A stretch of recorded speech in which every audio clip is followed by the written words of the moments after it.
Bismillahirrahmanirrahim. Assalamualaikum warahmatullahi wabarakatuh.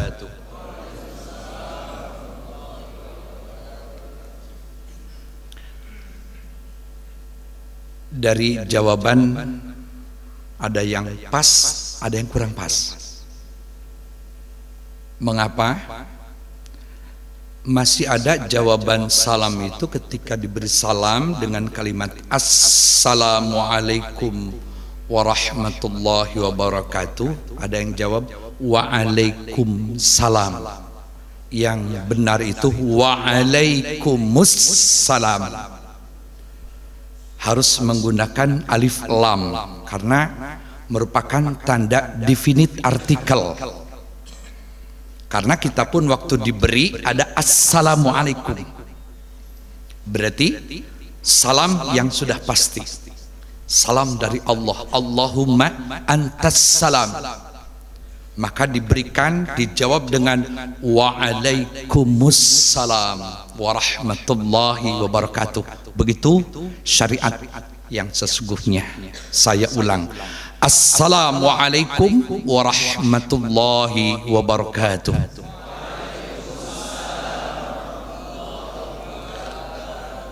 Semoga segala keselamatan yang datang dari Allah terlimpah kepada kita semua. Amin ya rabbal alamin. Ikhwatul iman, sahabat-sahabatku yang Allah muliakan, dengan izin dan takdir Allah pada pagi hari ini dengan diadakannya acara tausuling, subuh keliling ditambah dengan tausiah subuh keliling dalam rangka menjalin silaturahmi, menciptakan persaudaraan, ukhuwah Islamiyah, saling berkasih sayang. Inilah yang bila umat Islam kondisinya tercipta seperti ini nih, kebersamaan, kesatuan umat Islam di muka bumi, inilah yang ditakuti oleh musuh-musuh Allah. Jadi mereka berupaya agar umat Islam, kaum muslimin yang ada di muka bumi ini terpecah belah, bercerai-berai. Bahkan ada beberapa upaya yang diabadikan dalam Al-Quran. Mohon maaf, kebetulan yang memegang Al-Quran, kalau sekarang ada HP silahkan dibuka di aplikasi Al-Quran. Tolong dibuka di surat yang ke-41 ayat 26. Surat yang ke-41 ayat 26. Mike satu lagi Ustaz. Nah ada ya. Silahkan yang sudah menemukan ayatnya, kita baca dulu terjemahannya biar cepat ya. Monggo silakan. Tolong dibacakan. Di ayat itu ada sebuah pernyataan Allah mengenai agenda orang-orang kafir. Ya, silakan. Terjemahannya saja. Sudah ketemu? Ada ya? Wa qala alladzina kafaru, a'udzubillahi minasyaitonir rajim. Wa qala alladzina kafaru, berkatalah orang-orang kafir. Kalau sudahnya orang-orang kafir itu orang-orang yang menolak kebenaran Allah, mendustakan ayat-ayat Allah. Mau kafirin, musyrikin, munafikin, judulnya qala wa qala alladzina kafaru apa? La tasma'u hadzal Qur'an. Kalian jangan mendengarkan Al-Qur'an ini. Jadi kalau bisa Al-Qur'an itu jangan diperdengarkan. Janganlah kalian mendengar Al-Qur'an, apalagi mengkaji, apalagi sampai memahami, bahkan andai kata sampai mengamalkan Al-Qur'an, itu yang ditakuti. Lalu kata mereka di ayat itu wal ghawfi, ciptakanlah kekacauan, kegaduhan mengenai Al-Qur'an. Coba, ini agenda mereka.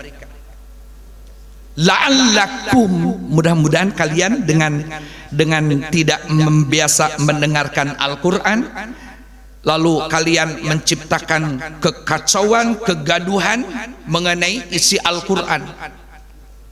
Mudah-mudahan dengan demikian kalian bisa mengalahkan umat Islam. Jadi caranya dicoba untuk dijauhkan dari Al-Quran. Satu itu ya, surat ke-41 pada ayat 26. Satu lagi tolong dibuka di surat yang ke-6, surat Al-An'am, karena kebetulan saya diminta untuk acara ini dalam rangka pengajian. Jadi ini insya Allah nanti ada ayat-ayat yang akan kita kaji. Surat yang ke-6 ayat yang sama, ayat yang ke-26 pula. Sudah ketemu ya? Ah, monggo yang ada terjemahnya, ini mic-nya tolong disampaikan. Monggo silakan. Dibaca aja terjemahan, monggo.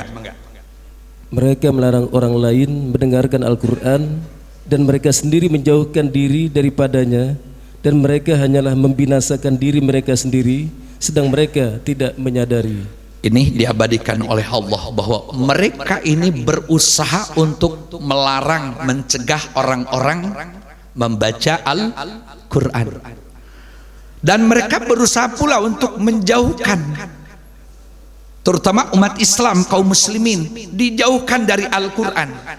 Ingat, kalau sudah tidak lagi mau membaca Al-Quran, tidak lagi untuk mau mendengarkan Al-Quran, tidak lagi untuk memahami isi kandungan Al-Quran, bahkan semakin jauh dari Al-Quran, kata Allah, mereka itu tidak membinasakan kecuali yang dibinasakan mereka sendiri, membinasakan mereka sendiri.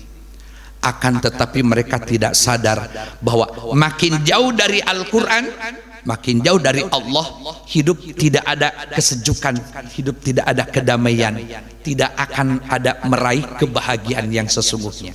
Yang ada tuh kenyamanan, kebahagiaan, kesejukan yang bersifat nisbi, sementara, temporer.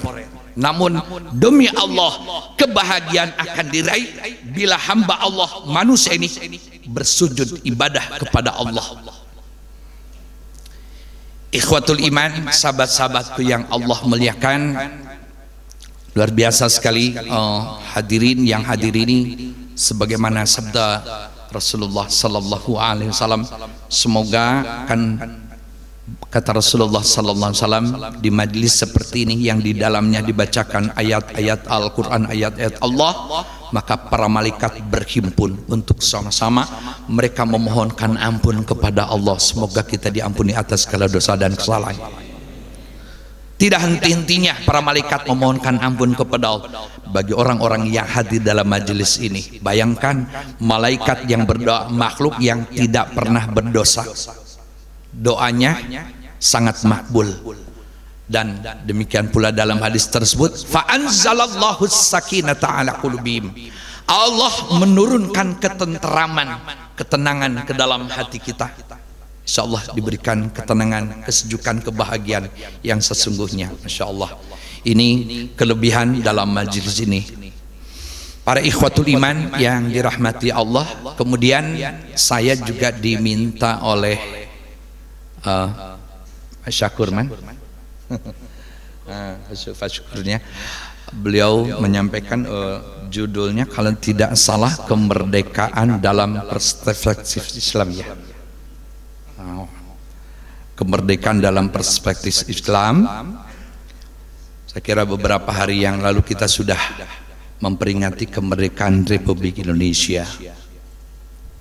Secara geografis merdeka, walaupun beberapa negara banyak yang tertarik dengan negeri kita ini karena kaya raya, sehingga berdatangan untuk menguasai, baik itu dari kalangan kapitalis, komunis, subhanallah, Semoga kemerdekaan yang sesungguhnya Allah curahkan kepada bangsa kita semua. Amin. Rabbal alamin. Namun secara kejiwaan sepertinya belum merdeka betul. Mengapa? Pada saat manusia lahir itu hakikatnya merdeka kok. Tidak ada ketergantungan kepada siapapun kecuali hanya kepada Allah. Selama manusia mengabdi, beribadah, hidupnya hanya mengabdi kepada Allah, dia merdeka. Tapi kalau masih ada ketergantungan mengabdi kepada selain Allah, berarti hakikatnya belum merdeka. Itu kurang lebih kesimpulannya begitu.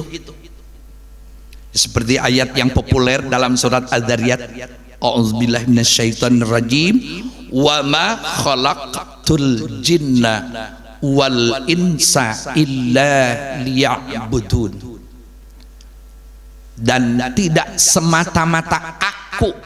Kalau di ayat itu ternyata menggunakan aku. Pada ayat lain Allah sering menggunakan kata kami.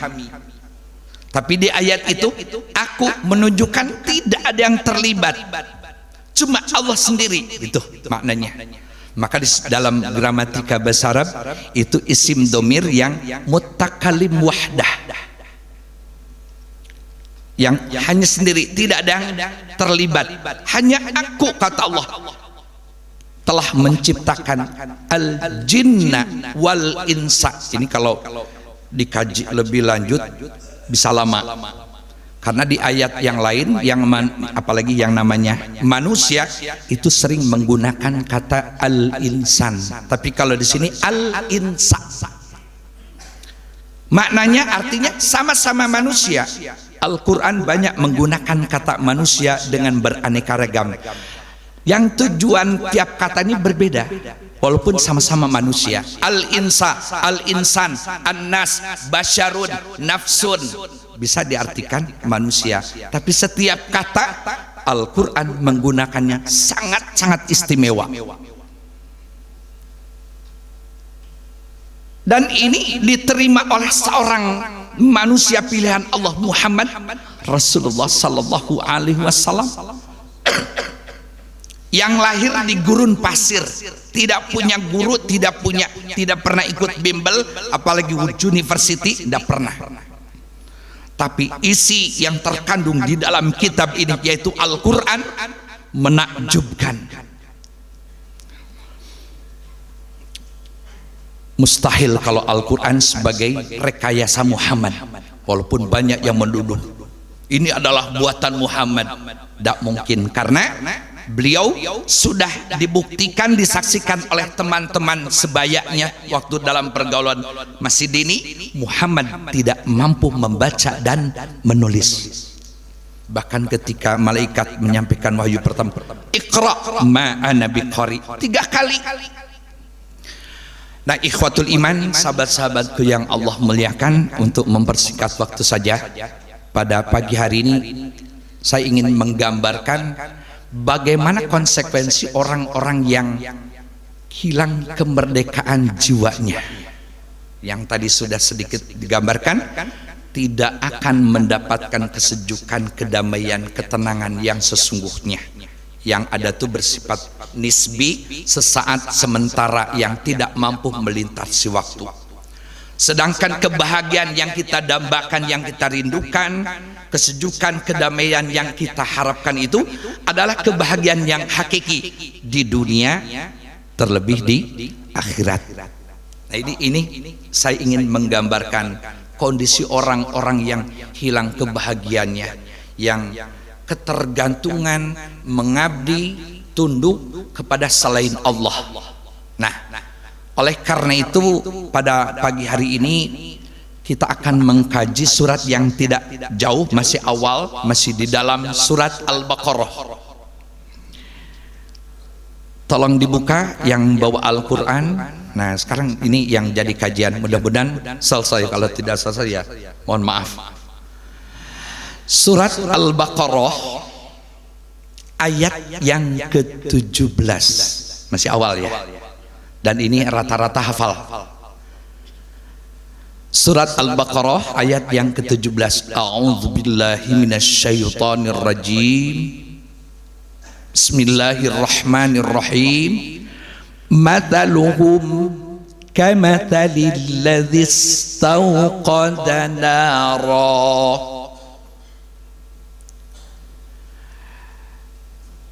Salah satu keunikan Al-Quran dibanding dengan kitab-kitab sebelumnya, Taurat, Zabur, Injil, maka keistimewaan, kelebihan, keunggulan Al-Quran, ternyata Al-Quran lah yang memuat ayat-ayatul amthilah,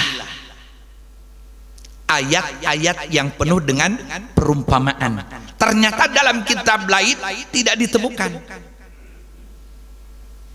Ini salah satu contoh ayatul amthilah, ayat-ayat dengan menggunakan perumpamaan.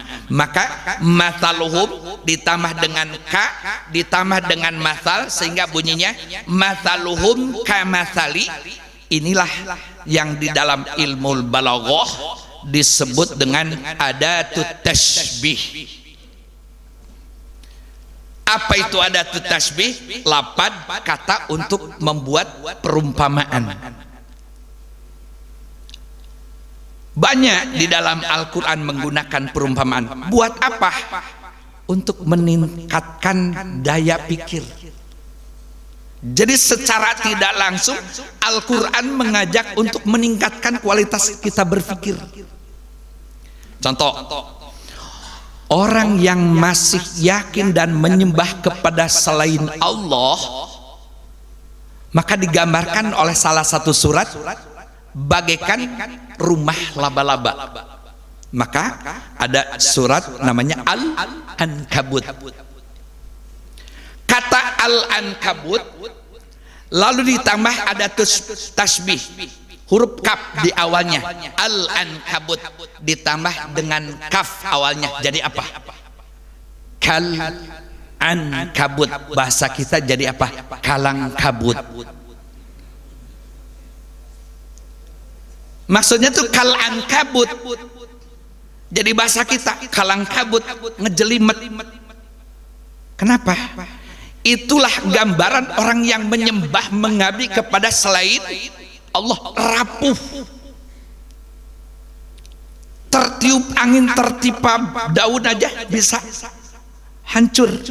Begitulah hidup kalau sudah mengabdi kepada selain Allah. Digambarkan seperti rumah laba-laba yang rapuh. Tapi walau rapuh, cepat rusak, tapi ternyata rumah ini, rumah laba-laba, mampu menyelamatkan Muhammad Rasulullah Sallallahu Alaihi Wasallam bersama dengan Abu Bakar ketika di Bukit Guasur. Padahal kaki orang kafir itu yang mengejarnya sudah kelihatan, tapi yakin pertolongan Allah pasti. Nah, ikhwatul iman yang dirahmati Allah, kembali kepada ayat 17. Mathaluhum, perumpamaan mereka. Nah, kalau ingin tahu mereka tuh flashback dulu ke ayat yang sebelumnya, karena di ayat yang ke-16 ada ulaikal ladzina ishtarawud dhalalata bil huda. Mereka itulah orang yang menjual belikan, menukarkan petunjuk dengan kesesatan. Yang dibeli kesesatan, petunjuknya dilepas. Berarti orang-orang ini sebenarnya tahu yang namanya petunjuk yang benar itu, namun dia lepas demi untuk menggapai kesesatan. Orang seperti ini satu yang disebut pada ayat itu, fama rabihat tijaratuhum, maka perniagaan mereka ini tidak akan beruntung. Yang kedua, wa ma kanu muhtadin, dan mereka tidak layak untuk menjadi orang-orang yang mendapatkan petunjuk. Kalau sudah hidup tidak beruntung, artinya rugi.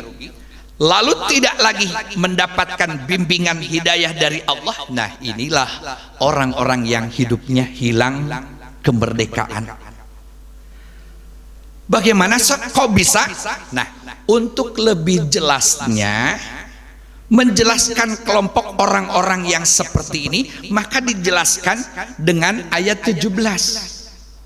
Mathaluhum, bahwa perumpamaan mereka itu yang tadi adalah kamathali, bagaikan ibarat siapa? Ibarat alladzi orang yang istauqoda, menyalakan naron, api. Gitu ya kurang lebih terjemahannya. Mohon maaf saya lupa bawa Al-Quran. Nggak apa-apalah. Perumpamaan mereka itu adalah seperti orang yang menyalakan api. Gitu. Lalu lihat lagi kalimat berikutnya. Falamma adha'at, ya, falamma, maka tatkala adha'at, si api itu telah bersinar, menyinari ma haulahu, kepada apa yang ada di sekitarnya. Karena kata ma haulahu, status jabatan kalimatnya menjadi maf'ul, objek.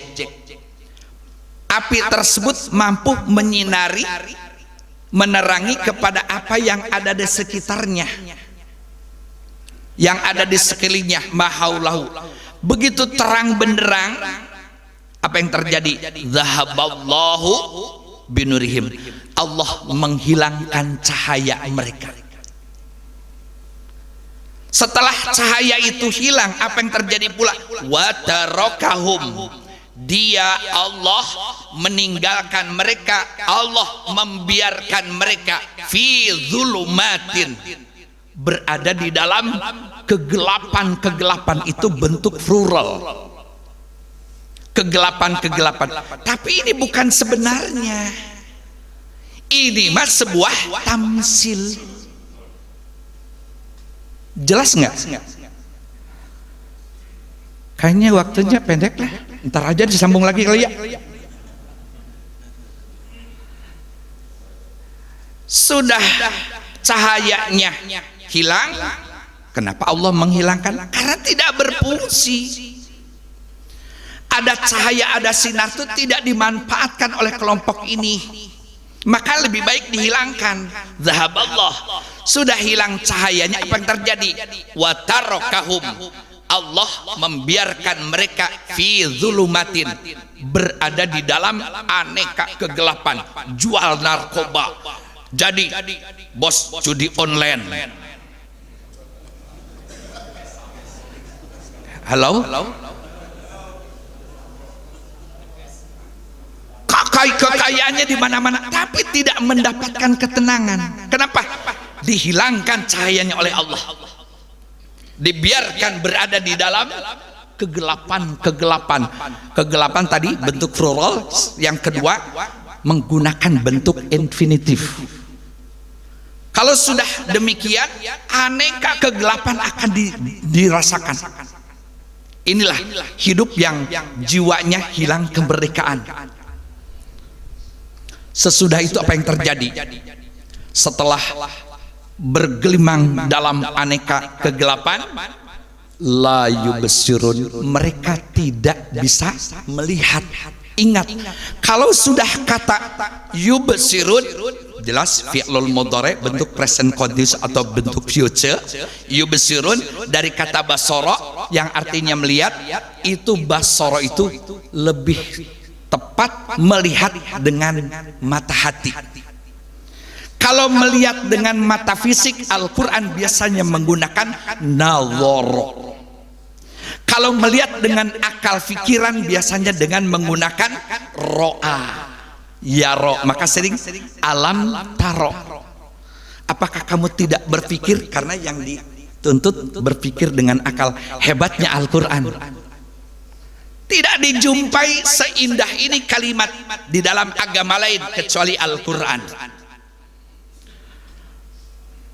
Ikhwatul iman, sahabat-sahabatku yang Allah muliakan, sudah bisa digambarkan orang tadi seperti orang yang menyalakan api, tapi bukan api beneran.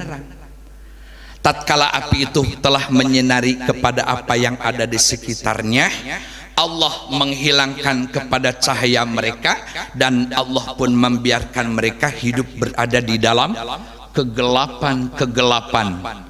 Mereka tidak bisa melihat, artinya tidak lagi mampu melihat, membedakan mana yang hak, mana yang batil, mana yang benar, mana yang salah, mana yang untuk menjadi orang taat dan maksiat itu sudah tidak jelas lagi, mana yang halal, mana yang haram, sudah tidak mampu lagi orang ini. Maka konsekuensi berikutnya, hidup mereka ini apa yang terjadi? Summun, bukmun, umyun, fahum la. Aduh, hebat pada hafal nih. Cuma karena dulu ada yang ngasih tahu ayat ini, kalau kamu naik bis baca ayat ini, sumun bukmun umyun pahum layar jun. Akhirnya tidak ditagih sama konektor. Alhamdulillah, gara-gara ayat ini diajarin pula baca ayat ini. Kalau ada anjing galak, dia sumun bukmun sambil jongkok. Bener, tidak digonggong lagi kata anjing. Teman gue juga. Bukan karena ayat itu, dan ayat itu bukan untuk itu. Ini sedang menggambarkan kehidupan orang yang tadi, yang hilang kemerdekaan jiwanya. Sumun dia tuli, bukmun dia bisu, umyun dia buta. Coba kalau menjadi orang yang terkaya melebihi kekayaannya Bill Gates, ya umpama nih di sini ada kaya bener, tapi punya penyakit 3 ini, kira-kira gimana? Tuli, bisu, buta. Ya tidak ada manfaatnya. Begitu pula sebenarnya orang-orang yang ingkar kepada Allah tadi, tidak akan terasa nikmat sehebat apapun, sepopularitas apapun, kalau masih meyakini ada kekuatan selain Allah. Tidak ada. Bisa juga mengikuti hawa nafsu. Bisa, hawa nafsu bisa berbentuk menjadi Tuhan selain Allah. Sampai Allah bertanya, afara'atal ladzi man ittakhadha ilahahu hawahu. Kau pernah berjumpa dengan orang yang menjadikan hawa nafsu sebagai Tuhannya? Ada berarti. Bahkan kullu syai'in asa ayyakuna ilahan, segala sesuatu bisa berubah menjadi Tuhan loh. Begitu cintanya dengan kedudukan, jabatan, kekuasaan, popularitas, titel, segala macam, melebihi kecintaan, bisa berubah.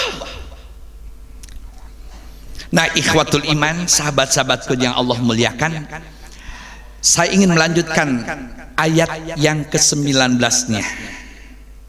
Di awal ayat yang ke-19 itu diawali dengan kata au kasayyibin. Kembali pada ayat ini pun menggunakan kaf, yang artinya tadi seperti atau disebut dengan adatut tashbih. Yang lebih menarik lagi, kalau ada waktu panjang, itu akan diketahui orang-orang yang mendapatkan cahaya Allah dengan orang-orang yang tidak mendapatkan cahaya Allah, itu beda. Maka nanti diabadikan dalam surat An-Nur. Maka surat An-Nur itu surat cahaya. Itu ada ayatnya tuh agak panjang kan? A'udzubillahi minasyaitonirrajim. Allahu nurus samawati wal ardh. Mathalu nurihi kamiskatin fiha misbah al-misbahu zujajah az-zujajatu ka'annaha kaukabun durriyun yuqadu, dan seterusnya. Agak panjang kan ayat itu, tapi menggambarkan sebenarnya ini cahaya Allah ini akan Allah berikan kepada siapa yang Allah kehendaki. Kalau hidup sudah mendapatkan meraih cahaya Allah, hidup ini terang, tenang. Tetangga lagi naik daun, tidak akan galau. Ada kan tetangga naik daun langsung gerah, demam. Ya apa hubungannya? Bahkan orang yang mendapatkan cahaya Allah dalam hidupnya, terang, ada orang yang menghina pun tidak ingin membalas hinaan. Orang yang mendapatkan cahaya Allah, nur Allah, bila ada orang yang menyakiti pun tidak akan terasa sakit hati. Kalau ada orang yang menyakiti kita lalu kita merasa sakit hati, pertanda kita dalam hati kita ini masih ada penyakit. Halo? Ini serius. Makanya kalau ada orang yang menyakiti, kalau bisa jangan pernah menyalahkan kepada orang yang menyakiti dulu. Salahkan kepada diri kita. Begitu gue sakit hati sama dia, nah berarti kita yang punya penyakit. Sekarang saya ambil contoh, silahkan sahabat-sahabat semua ikhwatul iman, mohon 2 kali aja tepuk tangan, silahkan. Dah gitu ya. Saya tanya, sakit nggak? Enggak. Kenapa? Tangan kanan sehat, tangan kiri sehat, beberapa kali juga tidak sakit. Andai kata di tangan kiri ada bisul,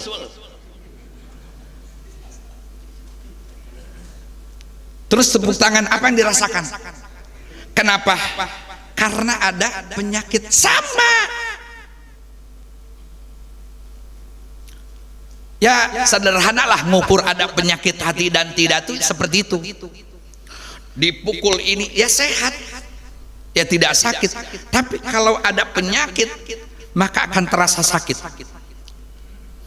Makanya bagi orang-orang yang mendapatkan nur cahaya Allah, disakiti oleh siapapun tidak akan terasa sakit. Contohnya Nabi Muhammad sallallahu alaihi wasallam. Coba berapa kali beliau disakiti oleh kaumnya? Pernahkah beliau membalas? Tidak. Kenapa? Hatinya bersih, hatinya sehat. Jadi orang yang memiliki hatinya sehat sekaligus cahaya Allah, nur Allah ada dalam dirinya. Siapapun yang menghina, dia tidak akan membalas hinaannya. Karena orang yang mendapatkan cahaya Allah, hidayah Allah, yakin betul bahwa orang yang suka menghina orang lain itu pertanda dirinya sedang memperlihatkan kehinaannya. Jelas ya?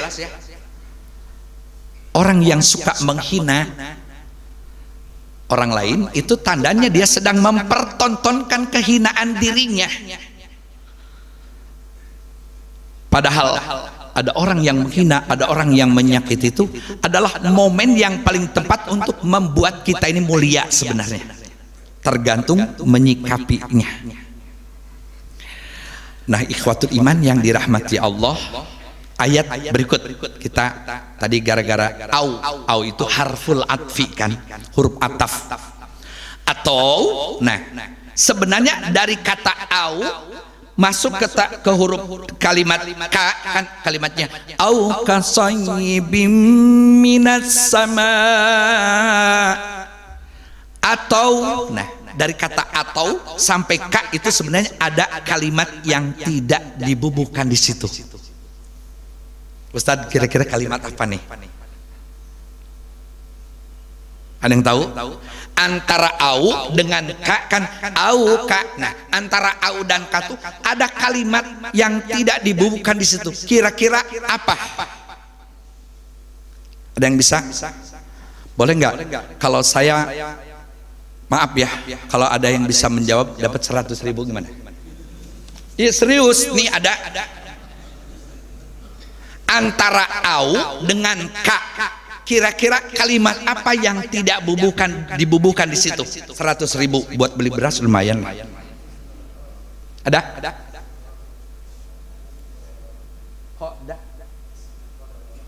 Oh, kurang pas. Ada lagi? Awet berarti ah. Untuk nanti lagi. Sebab tamsil yang pertama belum selesai, cuma kita masuk aja. Kalau ingin tahu bahwa antara au dan kaf itu sebenarnya ada kata mathaluhum. Jadi au mathaluhum, kembali Allah mengumpamakan. Kalau kurang jelas dengan perumpamaan yang tadi di ayat yang ke-17 gitu loh, maka perumpamaan mereka itu adalah au kasaibin, atau seperti orang yang ditimpa hujan lebat. Ingat nih, bukan hujan lebat beneran, ini mah perumpamaan. Jadi Al-Quran itu banyak ayat-ayat yang bernuansakan tamsil. Itulah gunanya, untuk meningkatkan daya pikir. Karena ini bukan hujan lebat beneran, ini mah tamsil. Nah sekarang balik lagi deh, kira-kira nih makna yang sesungguhnya hujan lebat itu apa? 100.000 lagi nggak apa-apa. Rezeki kurang pas, nah, biar awet. Ada lagi apa itu petunjuk itu? Ah, Masya Allah, udah buat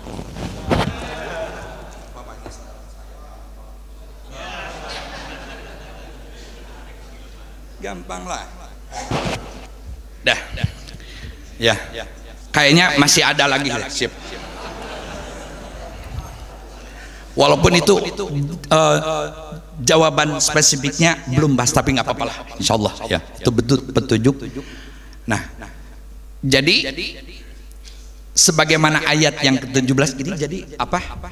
Ngaji itu yang ini, mengkaji. Makanya saya mengharapkan seluruh jamaah memegang Al-Quran. Kalau yang ke gereja aja bawa kitab, ini lenggang. Apa sudah hafal semua kali? Kalau tidak dikaji begini kurang menarik. Inilah daya tarik Al-Quran. Karena saya diundang juga untuk mengisi pengajian. Saya maknakan pengkajian. Oh berarti harus ada yang dikaji. Apa? Al-Quran.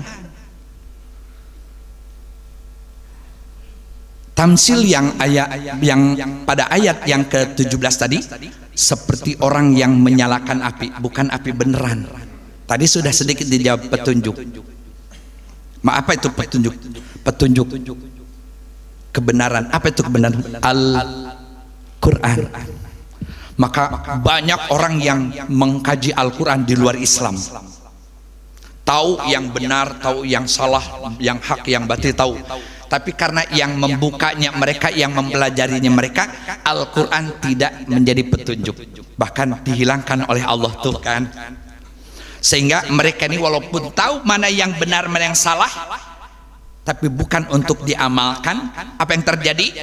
Allah membiarkan mereka hidup berada di dalam kegelapan-kegelapan.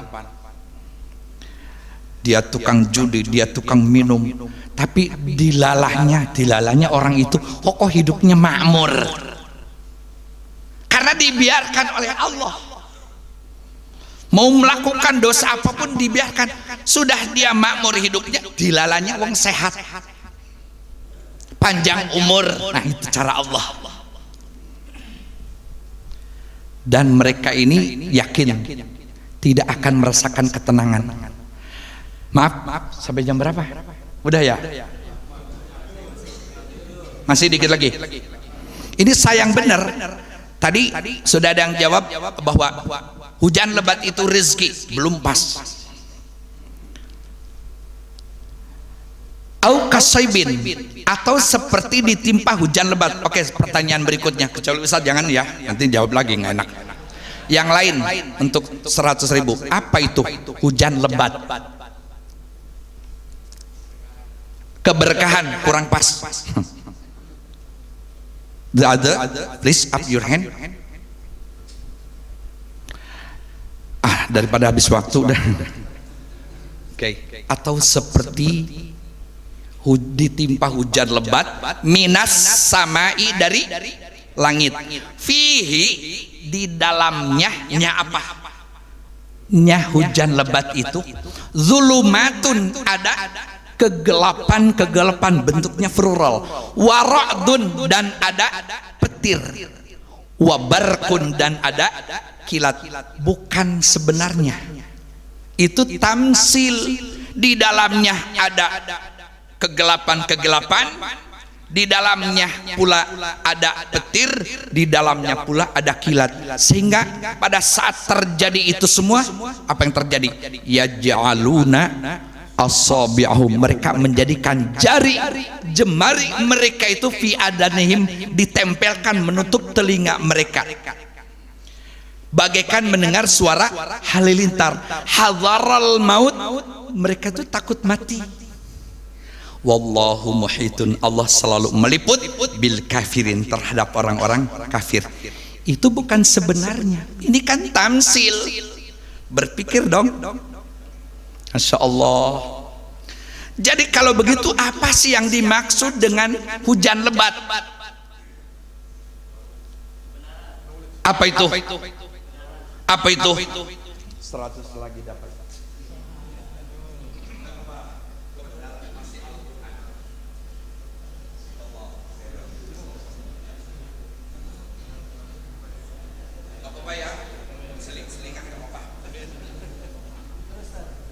Ya. Oh masih ada, insya Allah masih lah. Ya kali-kali lah, insya Allah. Baik. Pasti tadi kebenaran atau lebih spesifik adalah Al-Quran. Kenapa diibaratkan dengan hujan lebat? Bukankah ketika turunnya Al-Quran itu, hidup manusia saat itu pada zaman jahiliyah jiwanya penuh dengan kegersangan, tandus. Mereka rindu, ingin nyaman.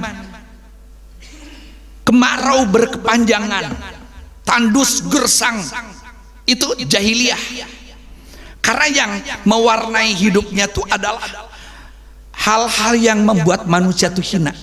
Kemaksiatan, perjudian, segala macam pembunuhan, perzinahan, semua beraneka maksiat sedang numpuk.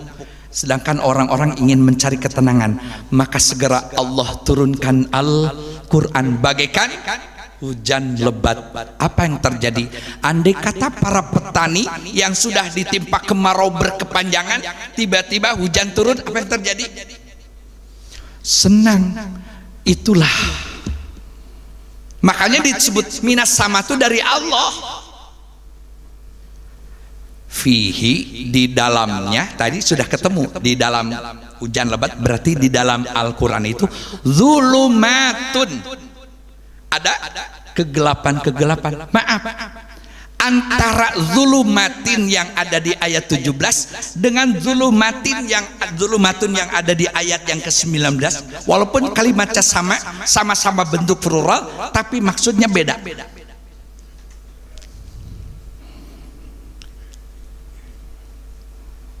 Ya udah dulu ya. Hebatnya ada zulumatun, kegelapan.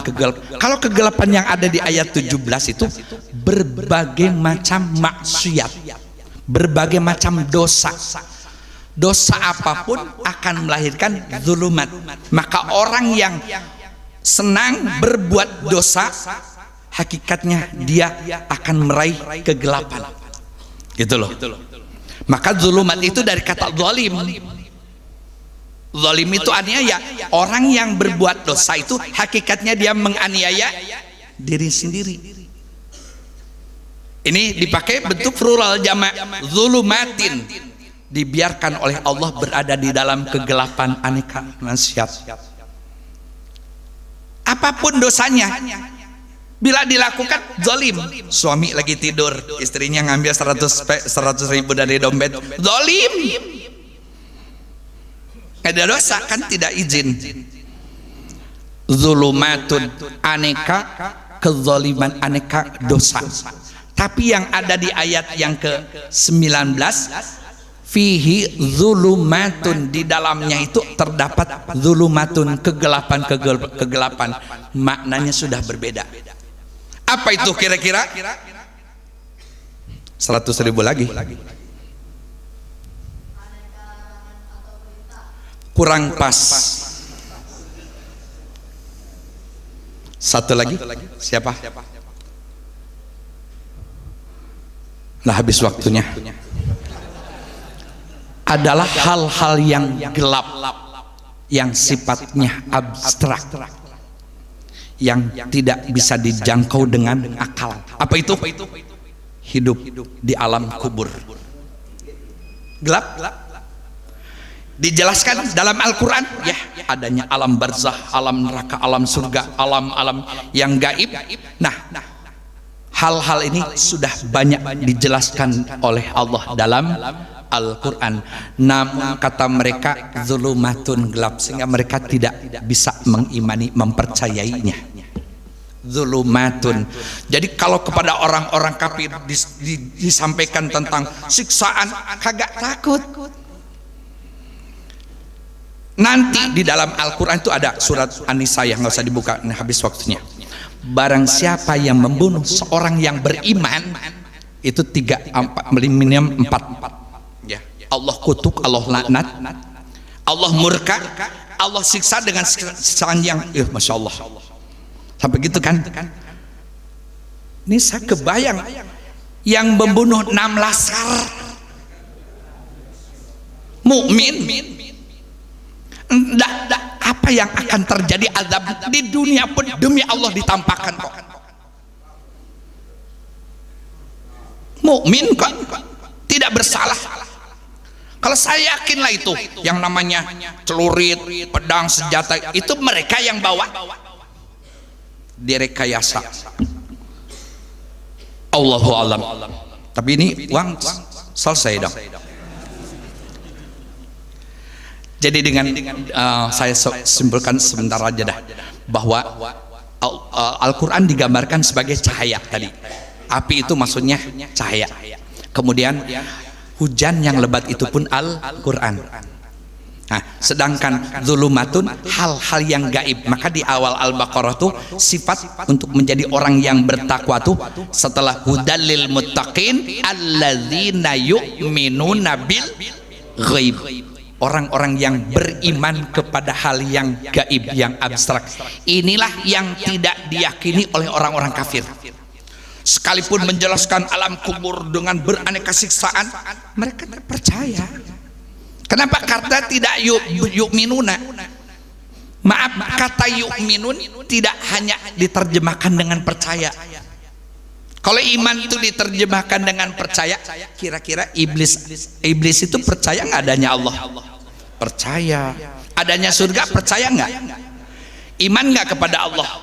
Berarti iman itu bukan percaya, Bo.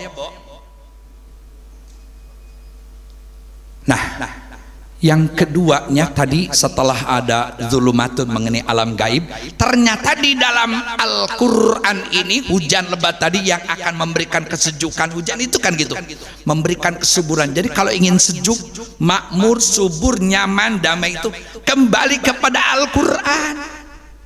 Jangan pernah jauh dengan Al-Quran. Di dalamnya tuh dijelaskan hal-hal yang gaib. Hanya orang yang beriman, bertakwa kepada Allah. Kemudian yang kedua, wara'dun, petir. Kira-kira apa sih yang dimaksud dengan petir? Bukan petir beneran, apa? Siksaan, kurang pas. Sebenarnya jawabannya tuh yang tadi anak tadi. Larangan dan perintah dan larangan. Bagaikan suara petir. Karena melarang bersuara, memerintah juga bersuara, maka digambarkan bagaikan petir. Satu lagi, barkun, kilat. Kira-kira apa yang dimaksud dengan kilat? Apa? Tanda apa? Tanda mau hujan, nggak apa-apa. Kalau biasa, betul nggak salah. Nah, inilah. Coba kalau Al-Quran dikaji begini, berpikir. Jadi tidak cukup disuapin, apalagi kalau cuma baca terjemahan. Banyak yang bingung. Dikaji. Saya dengan Ustaz Hamid rahimahullah ngajar di Sunda Kelapa. Cuma ya kebetulan lebih lama saya baru 35 tahun mengajar di Sunda Kelapa, tafsir dan hadis. 35 tahun ternyata belum pernah khatam satu kali pun, karena judulnya kajian. Satu kali pun belum pernah khatam, baru sampai surat Al-Isra, malah baru surat 17, 35 tahun. Saking luar biasanya Al-Quran. Balik lagi, gara-gara barkun. Tadi tanda-tanda mau hujan. Ya, kalau mau hujan tuh datang ya kilat. Kira-kira apa yang dimaksud? Apa itu? Ketakutan kalau ada datang gitu. Tapi maksudnya apa? Apa? Siksaan, kurang pas. Susah lah nyari surat 1000 ya. Anggota dewan mah nggak susah. Oke. Udah, mendingan cepet aja deh. Bahwa barkun kilat ini digambarkan bagaikan peristiwa kematian. Kalau sudah terjadi kilat kan sebentar, kadang-kadang tidak ada tanda-tanda kan, tiba-tiba cat gitu loh, cahaya. Seperti kematian, dapur sakit dulu, banyak yang mati.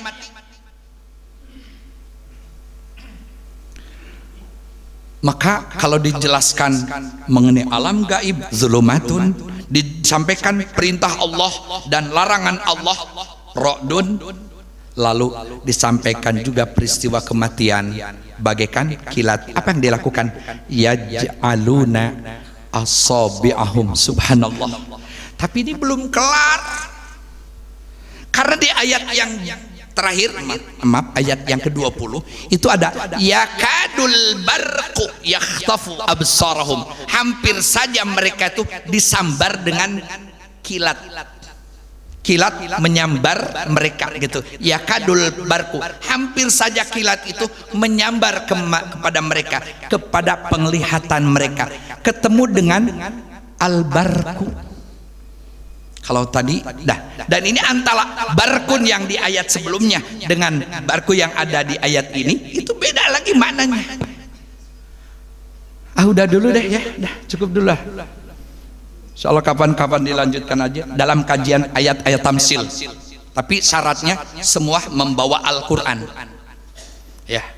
Demikian saya kira, mohon maaf atas segala kekurangan, mungkin nanti ada sesi tanya jawab ya, dipersilahkan. Monggo. Jazakallahu khair Ustaz atas materinya. Selanjutnya interaksi tanya jawab.